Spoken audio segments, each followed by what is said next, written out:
Alors bonjour camarades, bonjour Ivoiriens, bonjour Ivoiriennes. Je suis Okosisi Baba Nicolo.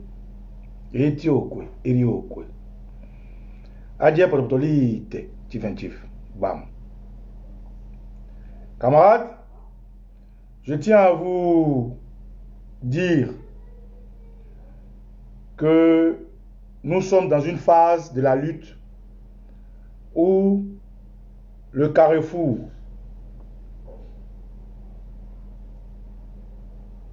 que nous devons choisir de nous quitter dépendra de notre patriotisme. Je tiens à saluer Congo Damdi Mani qui est connecté, Doumbia Zouzou le Gangaba, Sergent Serpi Kombay. J'ai mis cette chanson de Gégé Biquet parce que la chanson, dans son explication, parle d'un enfant qui pleure. Un enfant qui pleure, dont on doit baisser. Quand un enfant pleure, il faut utiliser tous les moyens pour l'amener à ne pas pleurer. Donc la chanson de Gégé Biquet que j'ai mis, c'est pour supporter ce que je vais dire dans ce direct. Parce que je vais dire beaucoup de choses. Ce direct sera aussi en même temps un peu long. Je tiens à saluer l'autorité Maïsa qui est là et tous ceux qui me suivent.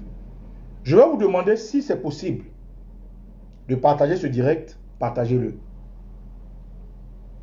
Camarades, nous sommes tous des Ivoiriens. Il y a d'autres qui ont été adoptés, mais qui savent rester à leur place. Et puis il y a d'autres qui ont été adoptés, qui ne savent pas rester à leur place.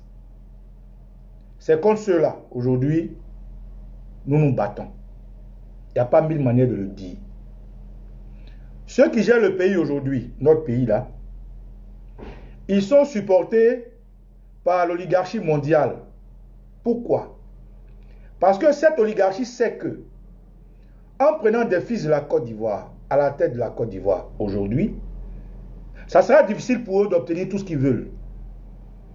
Donc il faut choisir des apatrides.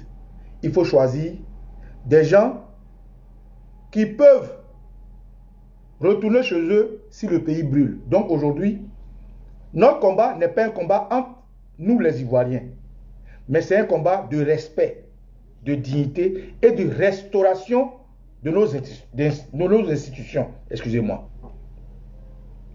Camarades, je vais dire beaucoup de choses aujourd'hui.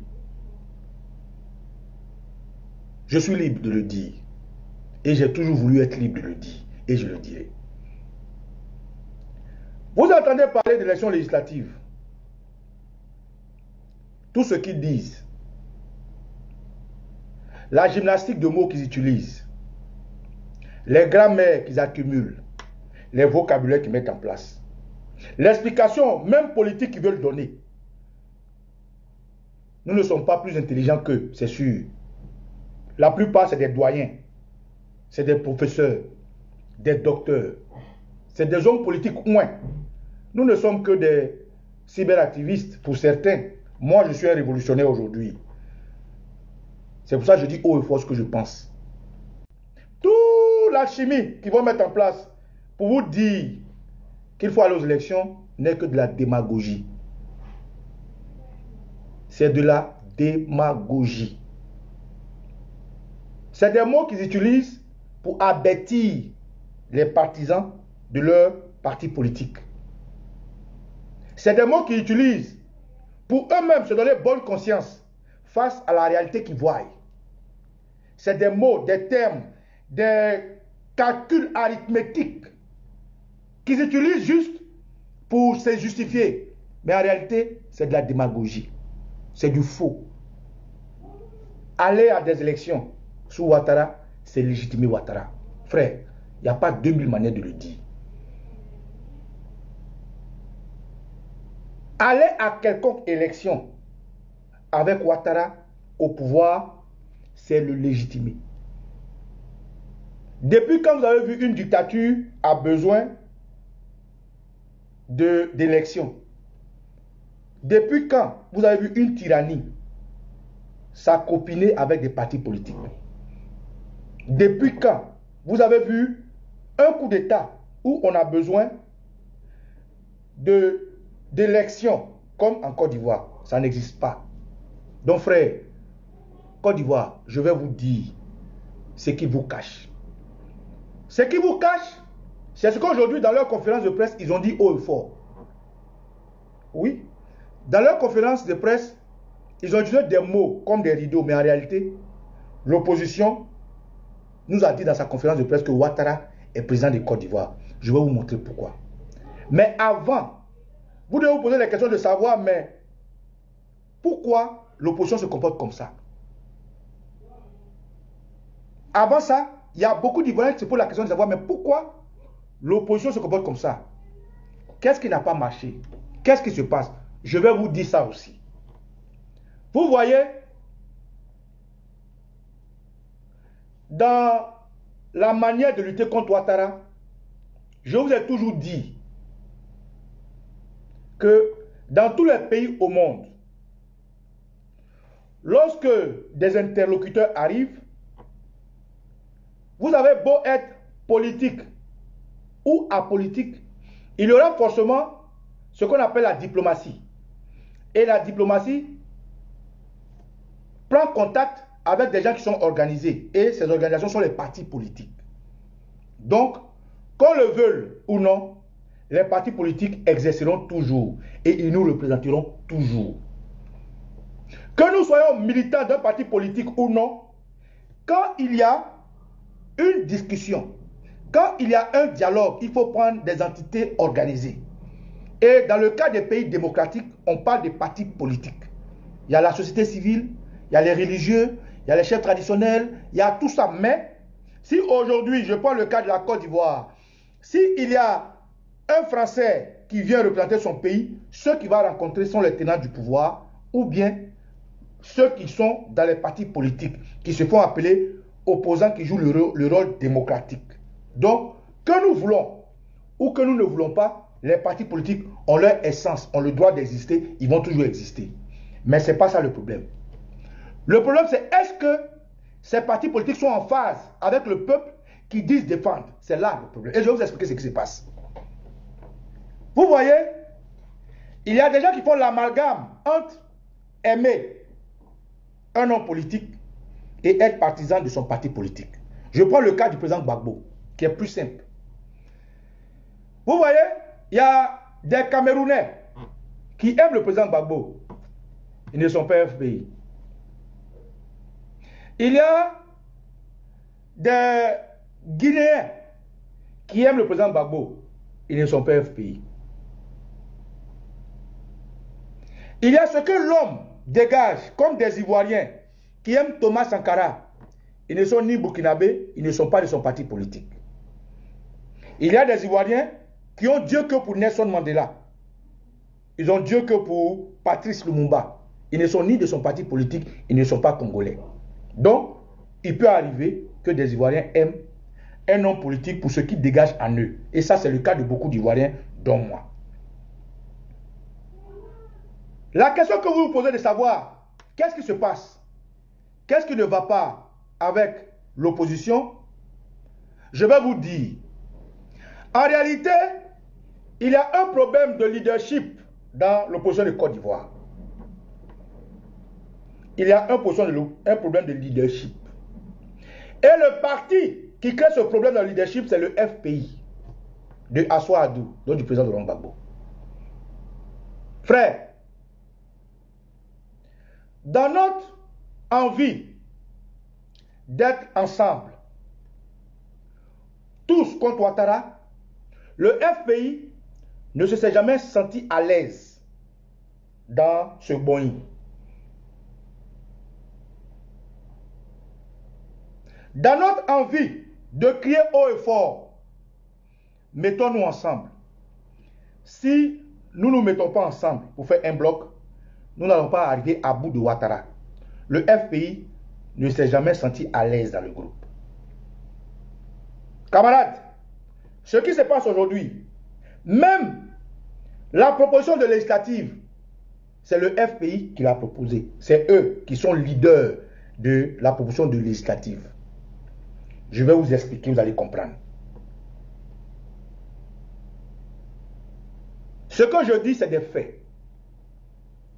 Pourquoi j'accuse le FPI, oui, de démanteler l'unité? Je vais vous dire pourquoi. Le FPI a toujours été mal à l'aise dans le... Je vais prendre le dernier exemple, le CNT. Avant le CNT, il y a eu beaucoup de groupements ou bien de... comment ils appellent ça? Regroupement, ils appellent ça regroupement politique, je ne sais pas comment. Plateforme politique. Dans la plateforme politique, il y a ce qu'on appelle CDRP. Vous avez entendu parler de ça, non? Il y a plateforme politique, il y a CDRP. Il y a plateforme politique, il y a EDS. Il y a plateforme politique, il y a je ne sais pas quoi et puis quoi encore. En fait, il y a plusieurs plateformes politiques. Parce que chaque fois que le FPI doit rentrer dans une plateforme, le FPI veut leader la plateforme. Donc, elle pose des conditions. C'est pour ça que vous avez vu beaucoup de plateformes politiques. Lorsque le doyen Abdourahmane Sangaré était vivant, le FPI n'a pas connu ce genre de problème. Lorsque le doyen Abdourahmane Sangaré était vivant, le FPI n'a pas connu ce genre de problème. Parce qu'il savait qui était le président Gbagbo. Il le maîtrisait. Il savait comment s'asseoir sur la base du FPI. Il savait comment écouter non seulement la base, les partisans et les sympathisants. Le doyen Abdourahmane Sangaré est un grand homme. Lorsqu'il était vivant, le FPI n'avait pas aussi des critiques comme ça. Quand le FPI est sorti de ce génocide que Ouattara voulait tracer contre eux, avec tous leurs camarades en prison, jusqu'à beaucoup qui sont décédés en exil et autres, celui qui a tenu la vraie flamme, comme l'aurait tenu le président Gbagbo, il s'appelle Abdourahmane Sangaré. Il a toujours concilié et les militants et les sympathisants. Il a toujours su prendre des décisions et puis tout le monde a fait bloc autour de lui. C'est pour ça qu'en son temps, le FPI était vraiment calé. Au temps du doyen Abdourahmane Sangaré, personne ne pouvait insulter la première dame Simone Veil Gbagbo. Personne. Quand le doyen Abdourahmane Sangaré était là, personne ne pouvait manquer de respect au président Gbagbo, même étant en prison, personne. Quand il était là, personne ne pouvait manquer de respect, même aux plus petits militants du FPI, personne.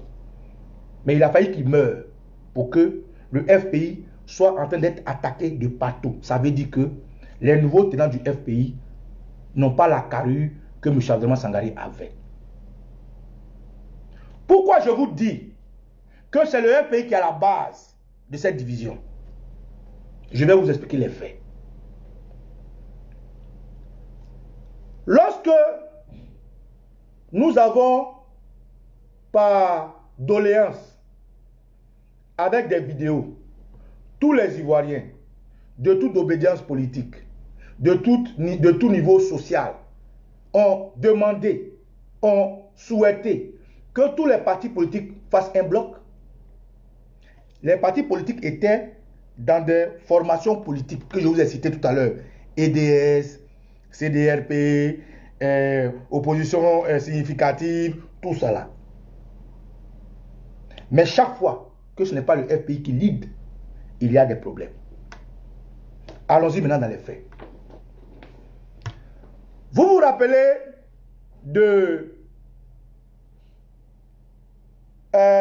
comment on appelle ça même? Du jour où on devait déposer les candidatures.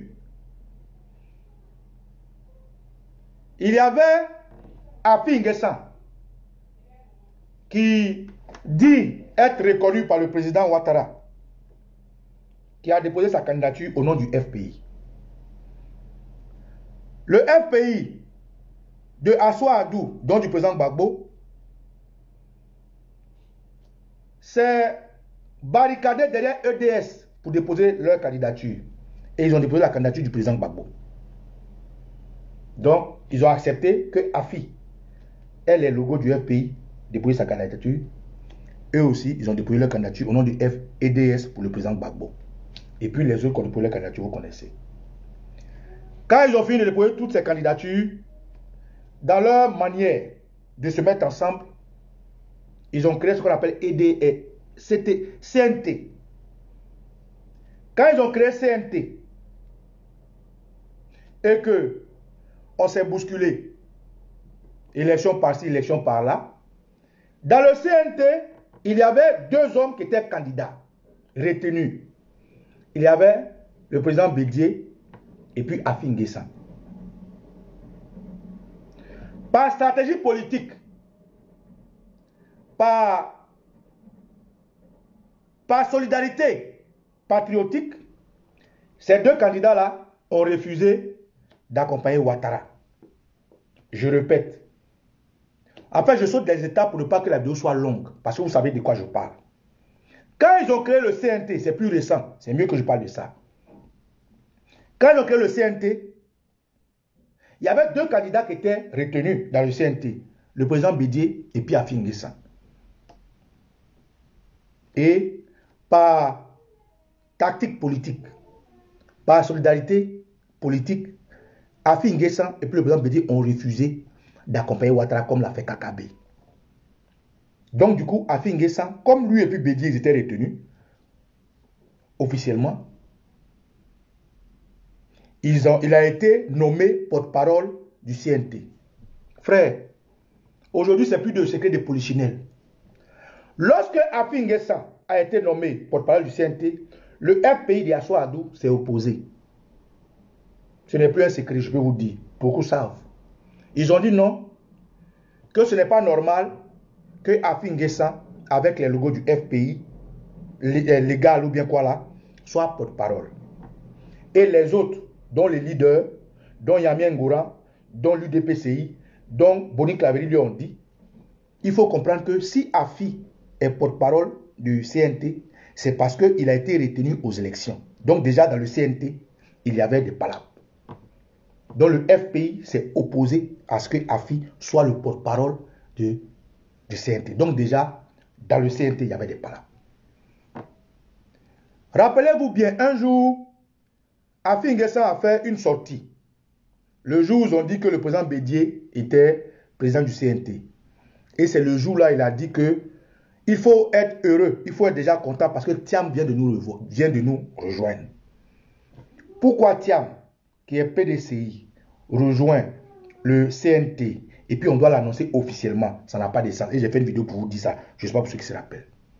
Donc là, le FPI a dit qu'ils n'étaient pas d'accord pour que Afi. Donc déjà, il y avait des dissensions dans le groupe. Lorsqu'on a lancé la désobéissance civile officiellement, le FPI de Assoua Adou a torpillé la désobéissance civile. Je vous le dis parce que les enfants de cœur avec lesquels nous travaillons, je ne vous parle des faits. Les enfants de cœur avec lesquels nous travaillons, nous avons d'autres qui sont militants de FPI. Donc, chaque fois que les Ivoiriens qui avaient donné 5 francs, 10 francs, 20 francs, 3 francs, on a dispatché parmi eux. Quand on leur, moi, Kassoum Ouattara, Etienne Bishop Messisedek, et Ben Boanegra, Kondo Madeleine, Leila Bamba et comment on l'appelle, Adel Sissé, on leur disait, bon, tel jour, au lieu de faire les barrages de tel endroit à tel endroit, ce qui est déjà barré, laissez la route quitter là, aller barrer là-bas. Les jeunes qui étaient du FPI nous disaient non, notre fédéral dit non, que on n'a qu'à attendre le mot d'ordre. Donc souvent, il m'arrivait de leur dire, frère, nous ne sommes pas dans un combat de parti politique. Nous sommes dans un combat de patriotes. Quand je vous ai contacté, c'est vous qui m'avez dit que vous étiez organisé. Je n'ai pas demandé à ce que un partisan politique du FPI vienne. J'ai demandé à ce qu'un patriote vienne. Mais si tu es patriote, que tu es là, ou bien tu es avec nous, ou bien tu es contre nous. Donc la désobéissance civile a été torpillée par le FPI. Et je le dis. Camarades, le CNT, plus ça a évolué, plus ils ont arrêté tout le monde, le CNT a été obligé de revoir sa copie. Lorsqu'ils ont revu leur copie, le président Bédié, le jour où il a décidé d'aller voir Alassane Ouattara, rappelez-vous bien, la veille, j'ai fait une vidéo où j'avais porté une chemise blanche avec un gauche rouge. Rappelez-vous très bien. C'est-à-dire, c'est demain le président Bédié devait rencontrer Ouattara, non? Les gens ne nous avaient pas dit. Les enfants du cœur et puis les autres camarades avec lesquels on travaille, la FCCD et tous les autres, on avait convenu qu'il fallait appeler les Ivoiriens à ce que Cocody soit envahi. Une fois qu'on arrive à envahir Cocody, ces images, on va se saisir de ça pour que les gens mettent ça à l'ONU, à la communauté internationale, parce qu'on voulait pousser Ouattara à bout. La veille, j'ai fait une vidéo pour les Ivoiriens qui à 4 h du matin, je ne sais pas si vous vous rappelez, à 4 h du matin, j'allais appeler toute la Côte d'Ivoire à converger vers une cible. Rappelez-vous très bien, j'avais porté une chemise blanche et puis un truc rouge. J'ai dit à 4 h du matin que les Ivoiriens soient prêts. Le jour-là, j'ai contacté, comment il s'appelle, le jeune qui fait vidéo là. Il s'appelle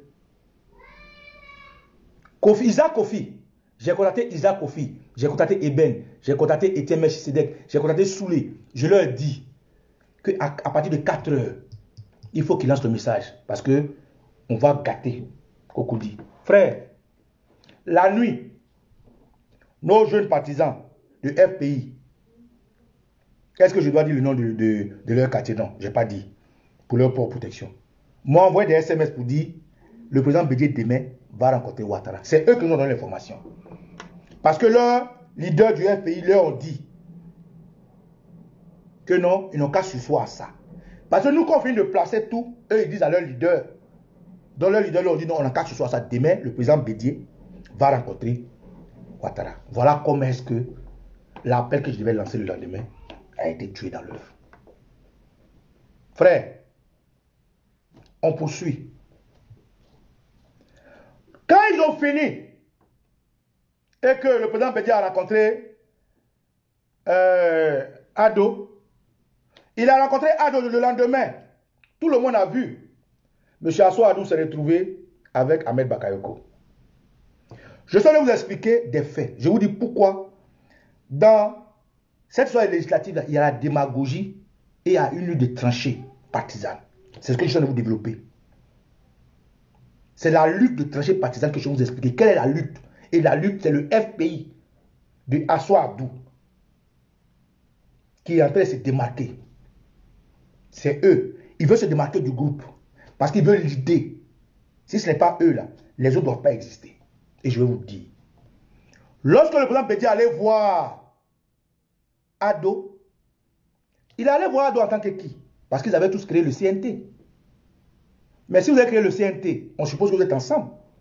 C'est une entité unie de combat. Mais bien avant ça, une partie que j'ai sautée. Avant les élections, quand le président Gbagbo est sorti, il a dit que l'État avait l'opposition. Donc ça veut dire que l'opposition était unie. Mais si l'opposition était unie, comment est-ce que les Ivoiriens vont comprendre qu'au nom de l'opposition, le président Bédié va rencontrer Ado, qui ne voulait même pas le recevoir en tant que l'opposition, et qu'au lendemain, on retrouve Ahmed Bakayoko avec Assou Adou et puis Danon Didier. Comment les Ivoiriens vont comprendre ça?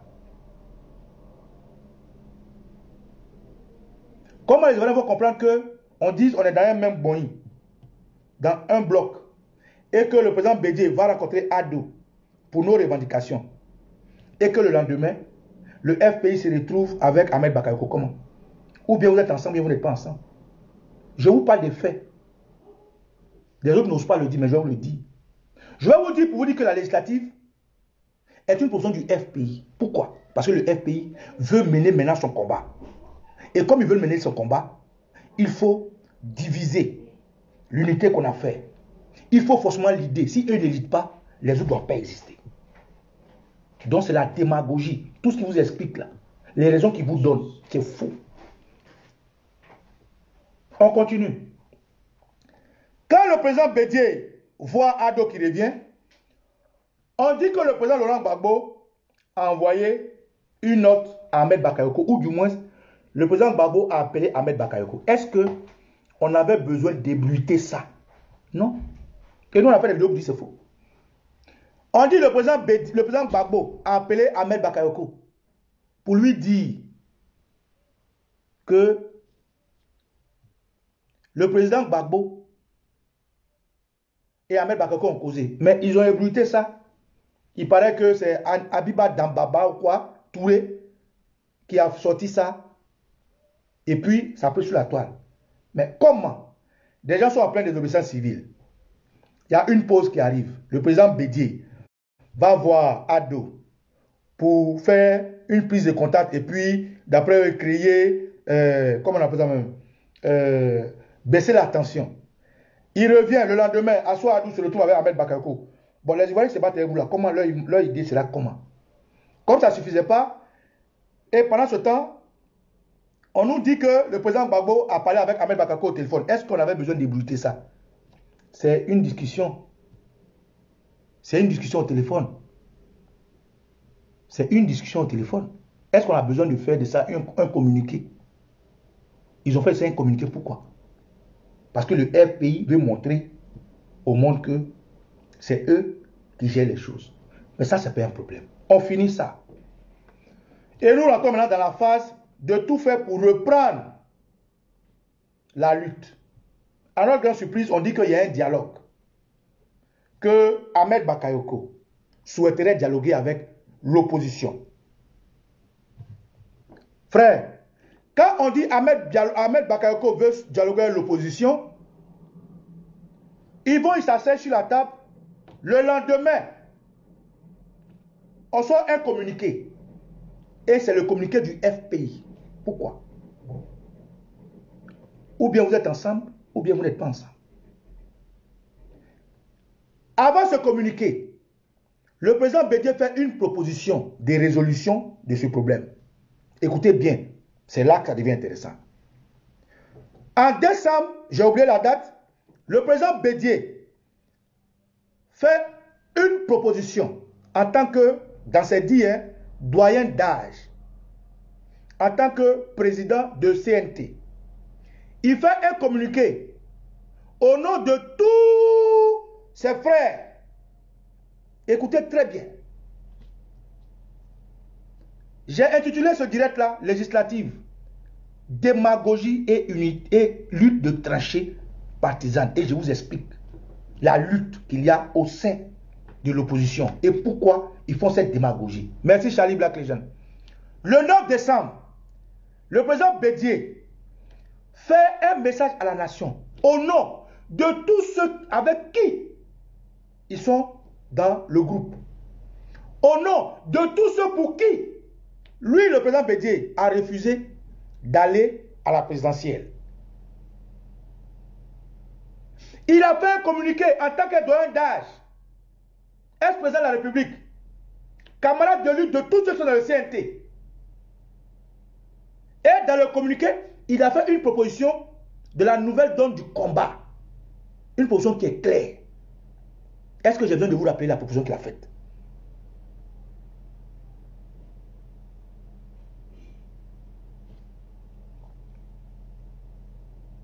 Vous comprenez?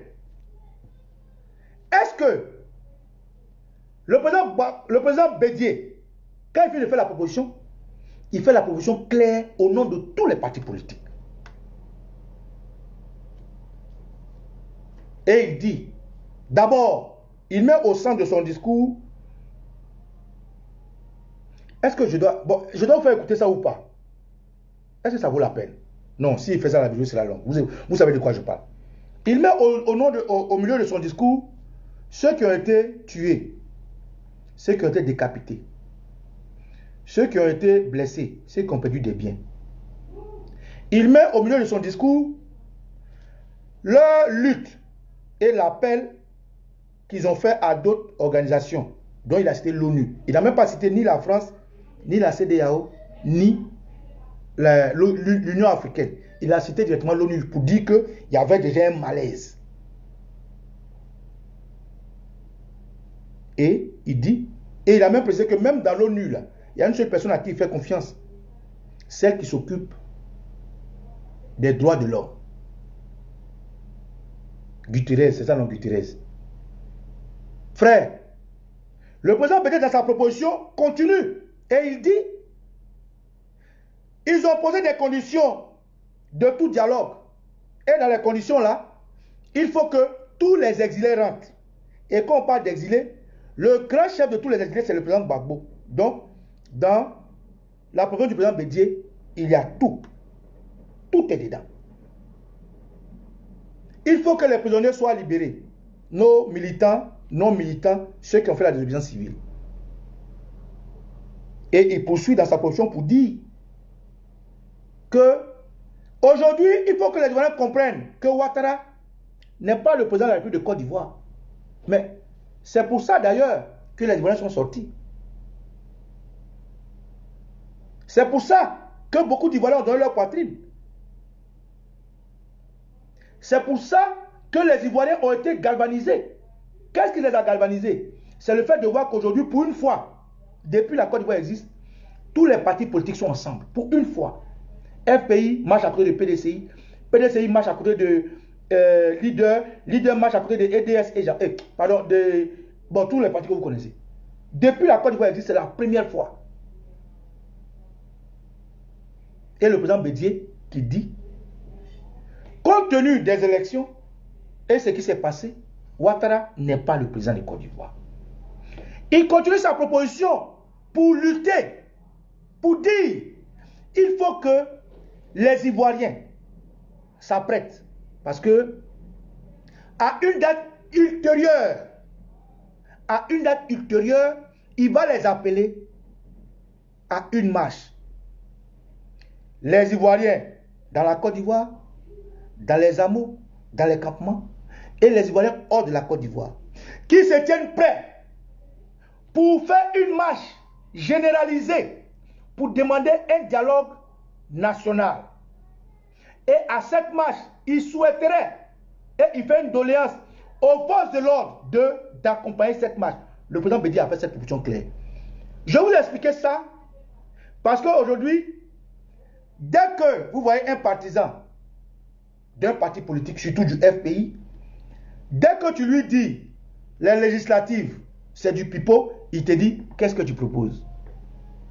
Donc, je vais vous expliquer ça pour vous dire, quand il vous pose la question de savoir qu'est-ce que tu proposes, tu leur dis, le président Bédié avait proposé ça. Et toute la Côte d'Ivoire se retrouvait dedans. Nous, on a fait l'écho de ce que le président Bédié a dit. On a expliqué aux Ivoiriens, apprêtez-vous. Parce que le président Bédié dit, il faut qu'on soit clair. Pour nous, le président Bédié a parlé au nom de tout le monde. Donc, nous aussi, ça nous a galvanisé, ça nous a motivés. À notre grande surprise, qu'est-ce que nous voyons? Le FPI et les partis de l'opposition, comme ils se font appeler, hein, parce que moi j'ai dit que je ne suis pas opposant. Pour moi, dès l'instant où on dit que Ouattara est forclos, qui n'est pas président, pour moi, dès l'instant où on dit que Ouattara n'a pas gagné les élections, qu'il n'y a pas eu d'élection, donc je ne sais pas à qui je vais m'opposer. Donc moi, je dis que je les appelle les légitimés. C'est eux, ils disent, parti de l'opposition, donc je les appelle parti de l'opposition. Quand le président Bédié fait cette proposition, belle proposition, proposition riche, sur laquelle toute la Côte d'Ivoire, tous les partis politiques devraient y songer, devraient faire bloc, devraient se mettre ensemble pour que ça se réalise. Parce que le combat d'un pays, ça se passe avec le peuple dans ce pays. Ça ne se passe pas avec d'autres personnes. Cette proposition était tellement claire que je ne sais pas dans quelle magie ils sont aujourd'hui dans une histoire de législative.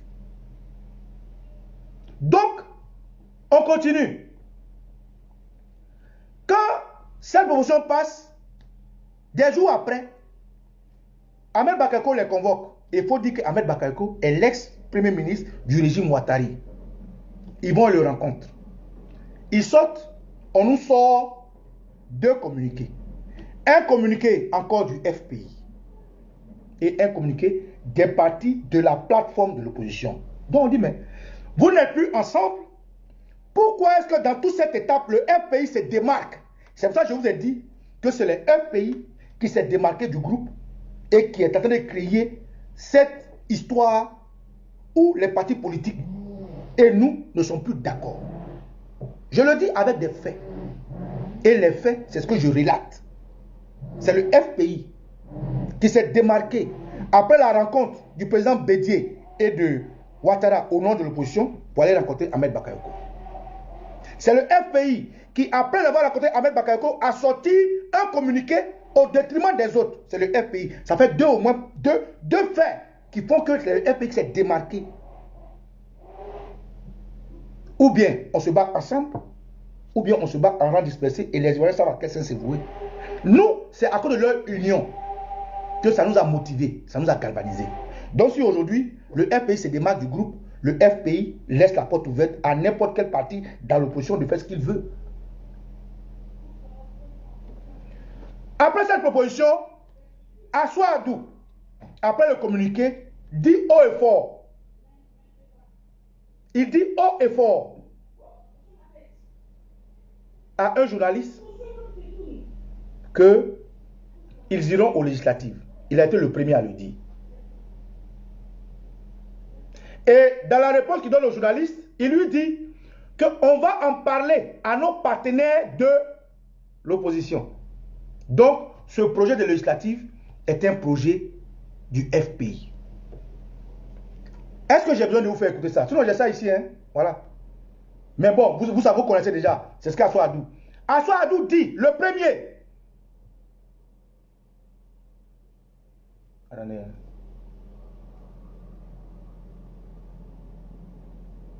Ah non, donc Maxence, je viens. Non, j'ai compris, je viens.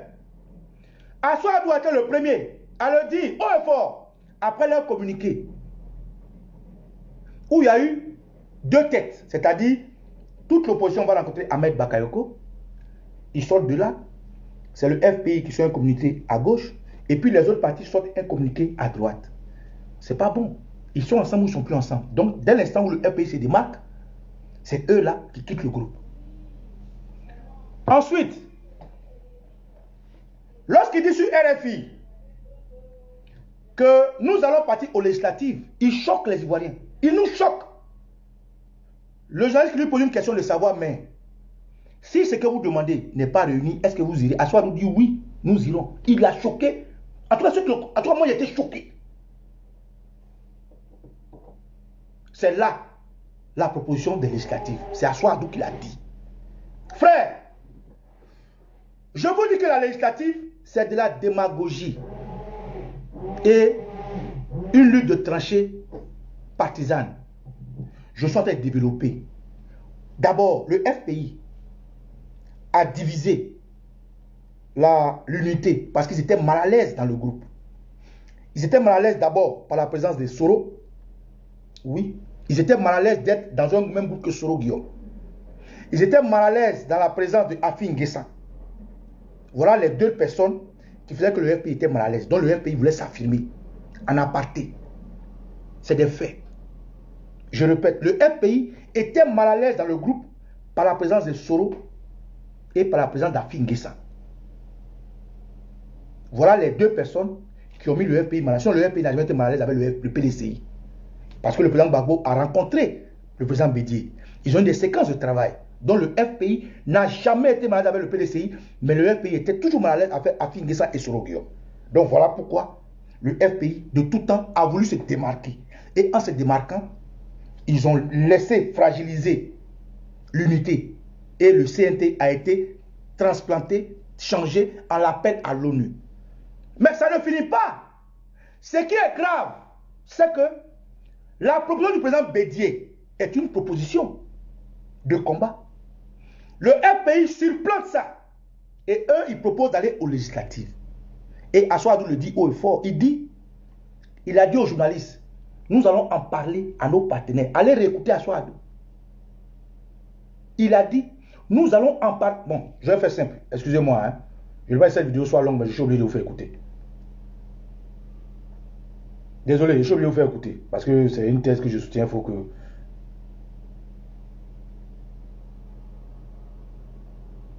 Voilà. Assoadou, bonjour. Bonjour. Les élections législatives sont prévues dans les 3 mois à venir. Quelle sera l'attitude du Front populaire ivoirien par rapport à ce scrutin? Notre comité central s'est réuni hier, a décidé d'aller aux élections législatives avec l'accord du président Laurent Gbagbo qui nous encourage et il demande à tous ces militants et militantes de se mobiliser pour qu'on ait beaucoup d'élus. Vous nous disiez avant la présidentielle, la commission électorale n'est pas neutre. Est-ce qu'aujourd'hui vous avez changé d'avis? Non, on n'a pas changé d'avis. La commission, elle est toujours ce qu'elle est. Le Conseil constitutionnel est également dans une position de non-respect de la Constitution. Mais en politique, il faut toujours se battre. Et est-ce qu'avant ces législatives, vous espérez une réforme au niveau de la Cour constitutionnelle? La commission électorale, nous demandons en accord avec nos partenaires de l'opposition, c'est-à-dire le PDCI, RTA et toutes les autres plateformes de l'opposition, que cette commission soit réformée. Et il y a eu une réunion lundi avec monsieur le Premier ministre, hier avec le ministre de l'Intérieur, mais nous constatons déjà qu'ils ne veulent pas aller dans le sens d'une vraie réforme. Et justement, si vous n'obtenez pas ce que vous demandez, vous irez quand même aux législatives? Nous irons aux législatives, en prenant toutes les dispositions nécessaires pour que nos victoires ne nous soient pas volées. Alors vous nous dites que cette décision a été prise en accord avec Laurent Gbagbo, qui vit toujours à Bruxelles, en Europe. Est-ce qu'un début de dialogue est mis en place entre eux? Bon, bref, vous connaissez déjà, en fait, je n'ai pas envie de rendre la vidéo longue. Donc, dans cette histoire des législatives, c'est le FPI, c'est le projet du FPI. Cette législative, c'est le projet du FPI. Tout ce que vous attendez législative, c'est le projet du FPI. C'est le FPI qui a proposé ça. Quand les gens vous demandent qu'est-ce que vous proposez, mais il y avait déjà une proposition sur la table. Il y avait une belle proposition sur la table. Dans toute chose, on choisit ce qui fait le moindre mal. Et le moindre mal, Bédié l'avait dit. Et Bédié l'avait dit au nom de tous les partis politiques. Et mieux, Bédié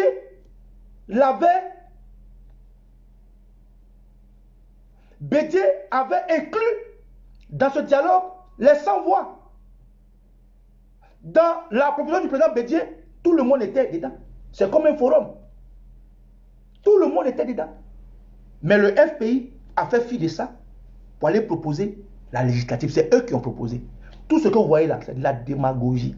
C'est le FPI qui a proposé l'élection législative. Donc, le FPI s'est démarqué du groupe. Et il a dit à ce journaliste que nous allons en discuter avec nos partenaires. Je reviens maintenant au PDCI RDA. Pourquoi je dis c'est le FPI? Je dis c'est le FPI parce que le PDCI, Bédié a été clair. Bédié a dit, il jure de lui faire confiance. Et il a proposé ça au vu et au su du monde entier. Il a proposé la manière de lutter au monde entier. Mais si cette proposition, Bédié l'a fait pour tout le groupe, pourquoi est-ce qu'il y a une autre proposition de législative? C'est ça. Ce que Bédié a fait, c'est une proposition. Voilà ce que les Ivoiriens vont faire. Soyez prêts. Nous allons vous appeler à une marche. À cette marche, il faut que toute la Côte d'Ivoire soit mobilisée. Mais c'est un combat. C'est un combat. Il n'y a pas une manière de le dire. Donc quand les gens du FPI vous demandent qu'est-ce que vous proposez, dites-leur. Ils n'ont qu'à écouter Bédié. Bédié avait déjà une proposition. Maintenant, eux, ils ont proposé la législative. Allons maintenant dans la législative. On leur demande. Mais vous dites que vous ne reconnaissez pas Ouattara comme président.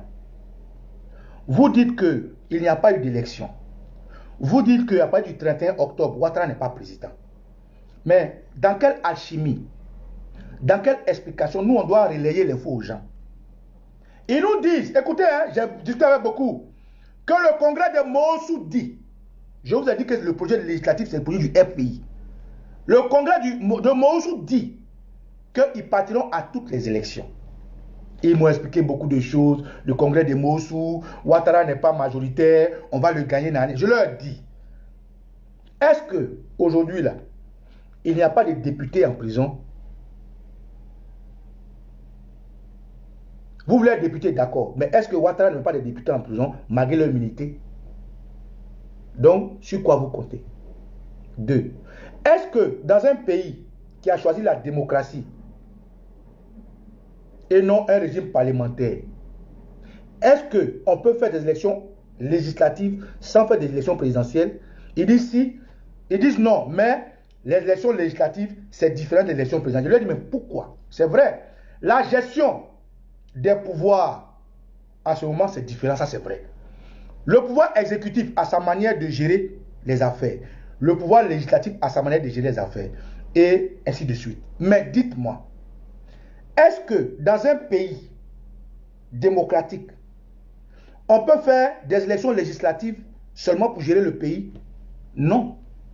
Dans un pays comme la Côte d'Ivoire, quand on va aux élections, on commence d'abord par 1, 2, 3. Première élection, élection exécutive. Dès qu'on trouve le président de la République, le président de la République devient chef de l'armée, chef suprême de l'armée. Une fois qu'il maîtrise le pays, il protège le pays avec son gouvernement, c'est ces soldats, le pays qui protège là, qui vont avec la CEI, ou je ne sais pas comment vous appelez, qui est déjà créée, organiser les élections dans la quiétude. Quand quelqu'un est député là, on va lui allouer un soldat, mais le soldat, qui le paye? C'est le chef du suprême des armées qui paye le soldat. Quand tu es député là, on te paye. Mais pourquoi on te paye là? Pour que le pays soit bien géré. C'est celui que vous appelez chef d'État ou président là. C'est lui qui gère ça.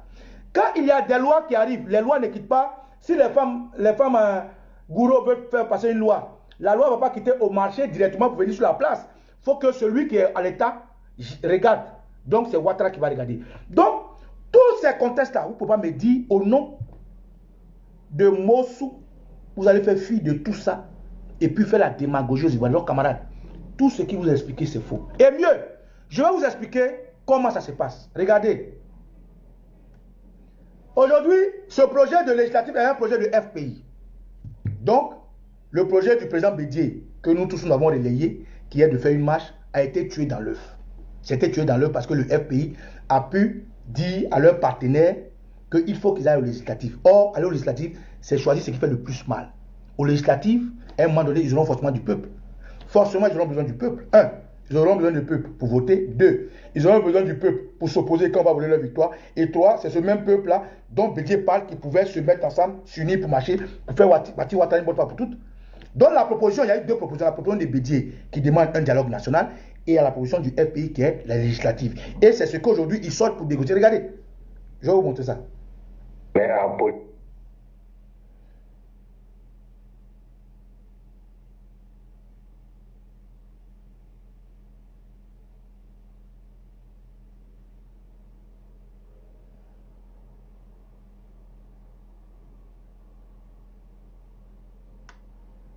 Élection, regardez ça.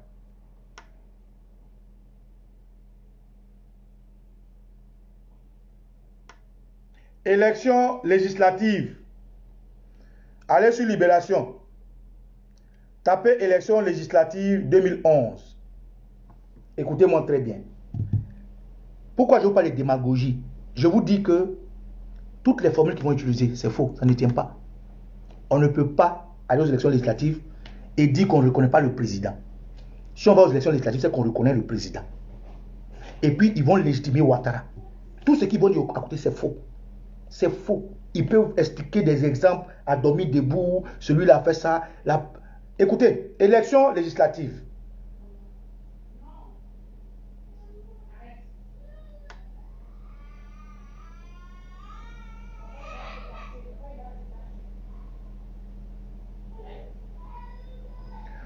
Élection législative, je vais vous lire ça, hein? Écoutez-moi bien. Quand le RDR ne reconnaissait pas Laurent Gbagbo comme président de la République, Laurent Gbagbo qui n'est pas mauvais, le président Gbagbo qui n'est pas sanguinaire comme Ouattara, Le président Gbagbo qui n'a pas décapité les gens. Le président Gbagbo qui n'arrête pas ses opposants. Quand ils avaient affaire à lui, ils ont dit, eux là, ils ne vont pas aux élections. C'est ce qu'on appelle quelqu'un logique. Oh mon ami, quitte là.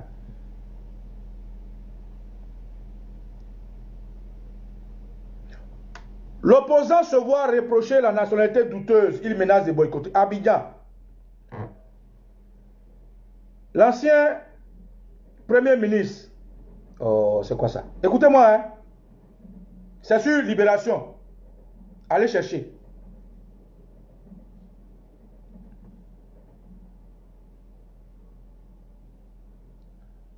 L'ancien premier ministre Alassane Ouattara ne sera pas... Oh, qu'est-ce qu'ils ont à m'envoyer des publicités même? Oh. Excusez-moi, ils m'envoient plein de publicités là. Laisse-moi lire mon truc, mon cher. Pourquoi tu joues? L'ancien premier ministre Alassane Ouattara ne sera pas député du Congo. Boga de la ville...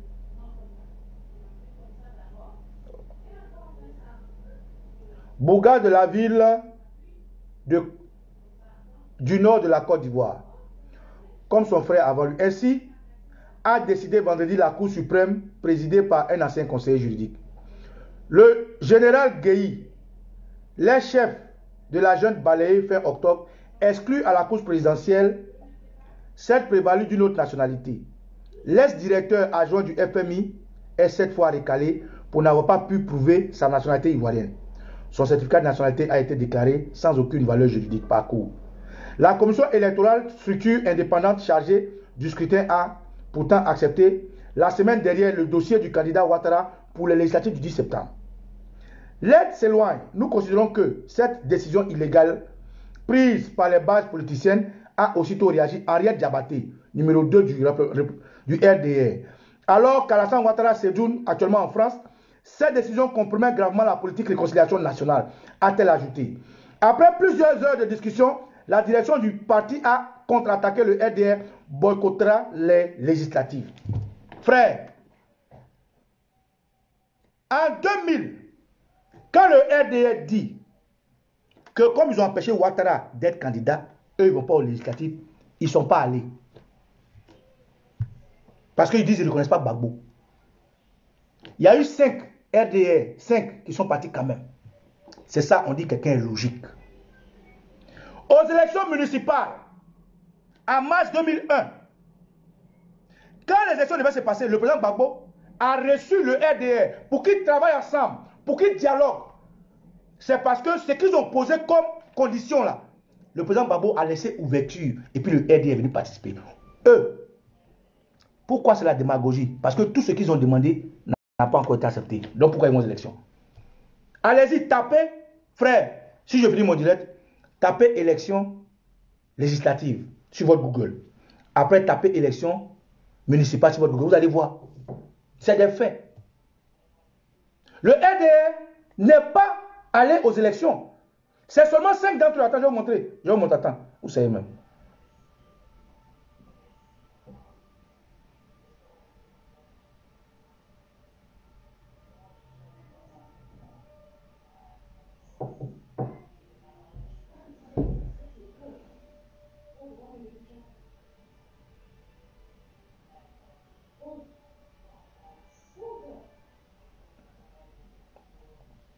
C'est seulement 5 d'entre eux qui sont partis. Ils n'ont pas écouté Ouattara, ils sont partis. Donc, la logique voudrait que, dès l'instant où vos candidats à la présidentielle ont été recalés, vous ne participez à aucune danse élective. Le RDR de Ouattara, en 2000, où le président Gbagbo a gagné haut la main avec d'autres candidats, d'autres partis politiques, eux là, ils disent qu'ils ne reconnaissent pas Ouattara. Et ils ne reconnaissent pas le président Gbagbo. Ils ne sont pas partis. Ils n'ont pas participé aux législatives. Ils ont posé des conditions. Eh, Bishop, Etienne, comment tu vas? Ils ont posé des conditions. Et le président Gbagbo, en démocrate, les recevait. Parlementaire avec eux. Puis au fur et à mesure, le jeu politique se jouait. Même aux législatives, le RDR n'est pas parti. C'est 5 personnes, 5 gars du RDR qui sont partis. Ils avaient 5 sièges aux députés. Mais pour nous, on demande à toute l'opposition alors que les gens ont refusé vos candidatures pour les élections, alors que vous avez mis les Ivoiriens en rang de bataille, alors que vous dites que vous ne connaissez pas Ouattara, vous allez à quelle élection législative? C'est de la démagogie. Élection municipale, le RDR a raflé plus que tous les autres partis de Côte d'Ivoire. Parce que ce qu'ils avaient demandé au président Gbagbo, le président Gbagbo a fait des ouvertures et puis le président Gbagbo a même proposé de faire un forum dans lequel forum, M. Ouattara aurait ses passeports et tout. Donc c'est comme ça le RDR a commencé à jouer le jeu démocratique parce qu'on leur avait donné des avals. Le président Gbagbo a été compréhensif. Le président Gbagbo a ouvert les portes. Voilà comment est-ce que le RDR a pu jouer le jeu démocratique alors qu'il ne connaissait pas le président Gbagbo. Mais vous ne le connaissez pas Ouattara. Qu'est-ce qu'il vous a donné? Rien. Quel est le plus petit de vos doléances qui a été donné? Rien. Afin que ça ils ont libéré, c'est ça? C'est pour ça que vous êtes parti aux élections? Frère, je fais ce direct pour vous dire.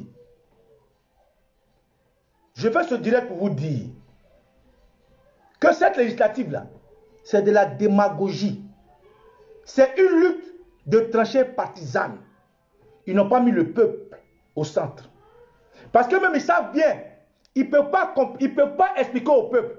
Tellement ils ne savent pas comment expliquer. Regardez ça, écoutez ça vous-même. Dans leur conférence de tout à l'heure, vous-même écoutez. Écoutez, hein. Nous tous sommes des hommes, écoutez très bien. Écoutez bien ce qu'il dit. Écoutez. On va se comprendre. Écoutez bien. Regardez ça. Écoutez ça.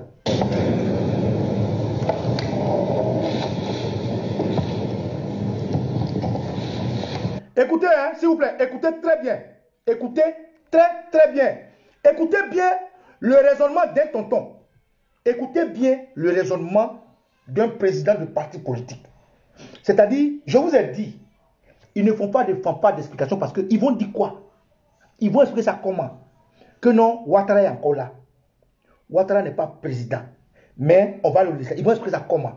Mais tu es dans le législatif là-haut. Qui va te payer? Tu es dans le législatif, c'est quel gendarme qui va te surveiller? Tu es dans le législatif là, qui va dire les votes? La CEI, même CEI, ou bien vous annoncez sur... Écoutez, hein, écoutez l'explication qu'un tonton donne. Même un enfant de CP1, tu dis ça, il va te poser d'autres questions. Écoutez bien.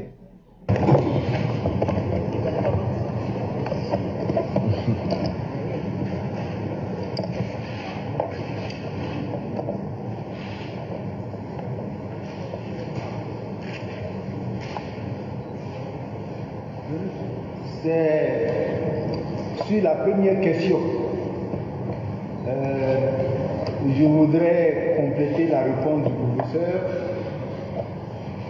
parce que c'est une question qui revient souvent. Qu'est-ce qui a changé?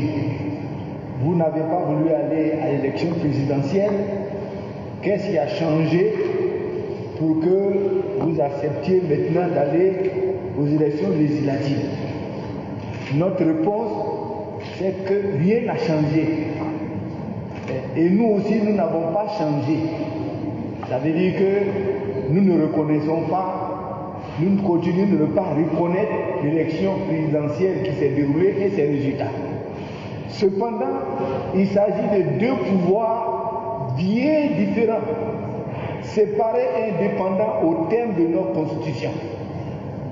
Et les élections législatives sont des élections locales. Et la chose à laquelle l'opposition tient le plus, c'est l'octroi du pouvoir de preuve au PV issu des bureaux de vote. Nous pensons que si le pouvoir ne veut pas tricher, qu'il respecte cet engagement qu'il avait déjà pris au présidentiel, que le PV de bureau soit considéré comme preuve, quel que soit le climat, quel que soit ce qu'ils veulent faire, nous allons accepter. De toute façon, nous n'avons pas le choix, ça a été dit dans les propos liminaires, nous ne voulons pas concéder tous les pouvoirs au RHDP. Donc là, nous n'avons pas le choix, nous allons partir, c'est des pouvoirs séparés, nous voulons prendre celui-là, nous avons les moyens de le prendre, nous sommes majoritaires et nous allons le démontrer.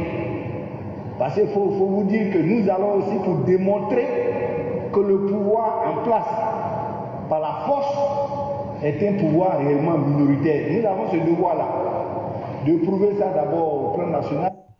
Vous voyez?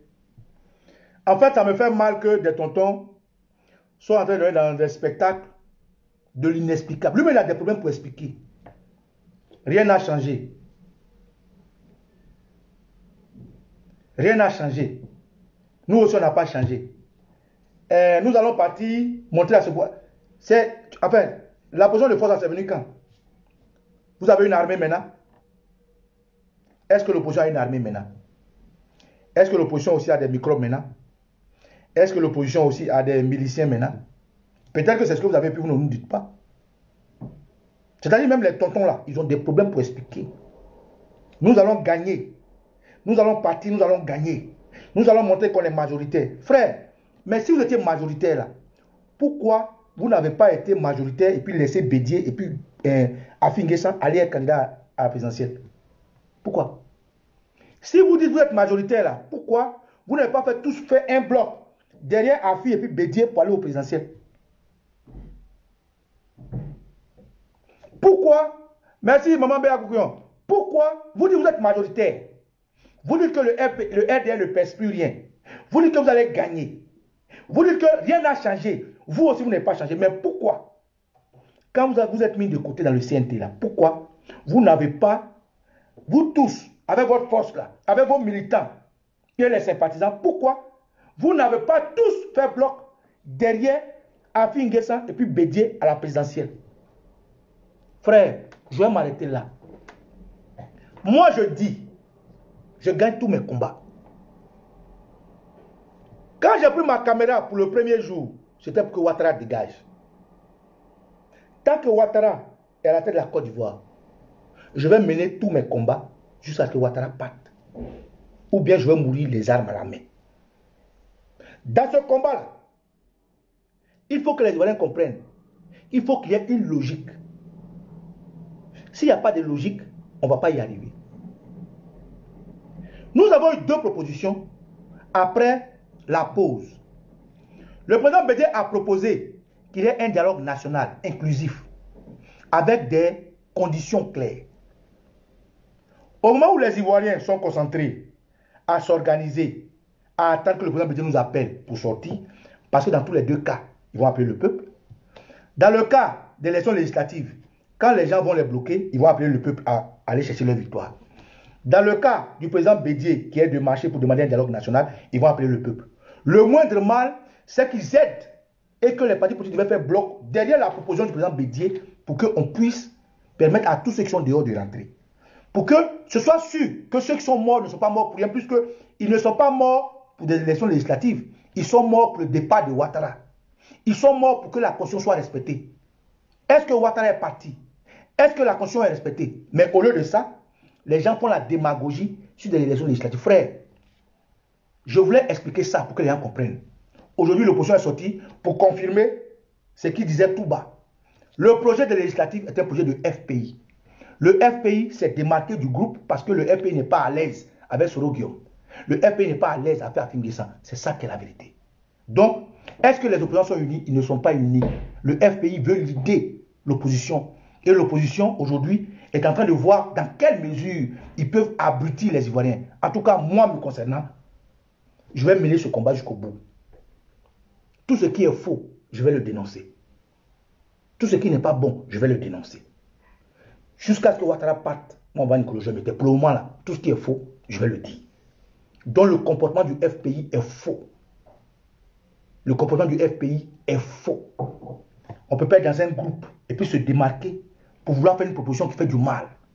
Il y a déjà une proposition sur la table, un dialogue national. Pourquoi le FPI et les autres là n'ont pas fait bloc? Pourquoi, au lieu de la proposition de Bédié, le FPI ne va pas être législative? Aller à la législative là, ça ne va pas légitimer Ouattara? Voilà des questions que je vous pose. Vous-même, frère, il n'y a pas 1000 manières de le dire. S'ils vont à ces élections-là, Ouattara va montrer au monde entier qu'il est un démocrate. Parce que c'est quand tu es un président de la République, le pouvoir exécutif, qu'il y a un pouvoir législatif. Quand les Ouattara ne voulaient pas de Gbagbo là, ils n'ont pas participé à une élection législative. Ils ont dit qu'ils ne vont pas. Ils ont négocié. Ce qu'ils ont demandé là, le président Gbagbo a fait des ouvertures avant même qu'il ne fasse le municipal, où ils ont gagné le municipal sur tout le terrain du territoire en 2001. Allez chercher. Tapez votre Google, élection municipale, Côte d'Ivoire 2001. C'est le RDR qui a gagné. Parce que le président Gbagbo, leurs conditions là, le président Gbagbo a accepté. Tapez législative 2000. Le RDR, ils ont eu seulement 5 participants parce que Ouattara a dit qu'ils vont boycotter, personne ne va. C'est comme ça on dit que quelqu'un est logique. Si nos partis politiques ne sont pas logiques avec nous, ça est dans votre main. En tout cas, moi me concernant, le jour où ils disent paix, je vais dire à mes amis, à mes peuples, ça ne vous concerne pas. On n'est pas en guerre, mais il faut être logique. Camarades, c'est ce que je viens vous dire. Que Dieu vous bénisse.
Bonjour maman Douchka Pokora, tous mes amis de la Dream Team, comment elle s'appelle la fille là, Lydie Bailly, Edith Lago, All Black Modo Soulé de Paris, on est ensemble camarades. En tout cas, écoutez, la proposition du président Bédié est beau, hein, voilà, est une belle proposition. Si le président Bédié aujourd'hui est combattu à cause de sa proposition, c'est un chef, c'est à lui qui voit. Le jour qui vient, nous on va s'adresser au président Bédié, il n'a qu'à nous dire, ce qu'il a dit là. C'est comment? Il dit plus et puis bon voilà. Portez-vous bien. On est ensemble. Ciao, ciao, camarades.